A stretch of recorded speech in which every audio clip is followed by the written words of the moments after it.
We all start life as one single cell. Then that cell divides and we're 2 cells, then 4, then 8. Cells form tissues, tissues form organs, organs form us. These cell divisions, by which we go from a single cell to 100 trillion cells, are called growth. And growth seems like a simple thing because when we think of it, we typically think of someone getting taller, or later in life, wider. But to cells, growth isn't simple. Cell division is an intricate chemical dance that's part individual, part community-driven. And in a neighborhood of 100 trillion cells, sometimes things go wrong. Maybe an individual cell's set of instructions, or DNA, gets a typo, what we call a mutation. Most of the time the cell senses mistakes and shuts itself down, or the system detects a troublemaker and eliminates it. But enough mutations can bypass these fail-safes, driving the cell to divide recklessly. That one rogue cell becomes 2, then 4, then 8. At every stage, the incorrect instructions are passed along to the cell's offspring. As you just saw, growth and division of cells inside your body is totally normal. But when this cell growth becomes uncontrolled, we can get cancer. And so what is cancer? This is the simplest definition from the American Cancer Society. It's just a group of diseases characterized by uncontrolled growth and spread of abnormal cells, these cells that are growing uncontrollably. In the rest of the video, we're going to focus how mutations in 2 types of genes, proto-oncogenes and tumor-suppressing genes, can lead to cancer. So as we talked about, cellular growth and cellular division, that's a normal process inside your body. So I want you to think about that as a little car at the top here.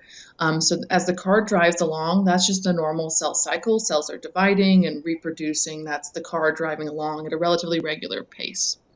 The first gene that we're going to talk about is a tumor-suppressing gene. And so what these do, they're genes that code for a protein, because that's what genes do. So they make this protein, or they code for this protein, that if it detects something wrong, it can stop cell growth or cause apoptosis. So just a little more detail, typically they will somehow detect DNA damage inside the cells or some sort of cellular irregularity. And if the tumor-suppressing protein detects that, it can either arrest the cell, so basically pause it, keep it from dividing any further, or they can cause apoptosis. Apoptosis is programmed cell death, so it's just going to cause that cell to divide. And this would be good for those cells, right? Because if there's irregular DNA in there, instead of that irregular DNA getting passed on, that particular cell would either die or get paused. And when it's arrested, there are some mechanisms where that DNA could potentially be repaired by other proteins inside your body.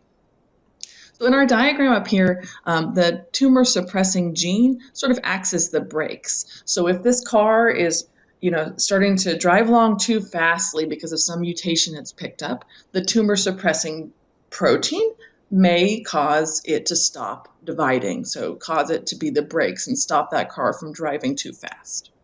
The other type of gene that we're going to talk about is a proto-oncogene. So these are genes that code for a protein, and what they do is they promote cell growth and division. And in the form of a proto-oncogene, they aren't bad, right? Cells need to divide and reproduce. But what can happen is if you get a mutation in proto-oncogenes, it can cause cell growth and division to speed up. And so if these are mutated, they can become oncogenes, and oncogenes are those that have the potential to cause cancer. So if we go back to our car diagram here, proto-oncogenes, they're like the gas pedal. And so if they're mutated and become oncogenes, that could cause cell division to go much too fast. You can see that here. So our proto-oncogene through mutation has become an oncogene. And so now the car is going much too fast. I'm going to slam down that gas pedal. It's dividing too quickly, and so that can lead to cancer. Tumor-suppressing genes down here, if those are inactive, basically the brake lines have been cut. And so again, that cell division could occur too quickly because maybe there's some DNA damage that would have been detected by the tumor-suppressing gene. It's not. And so as a result, those cells with the bad damaged DNA keep reproducing, and so those cells start dividing too quickly.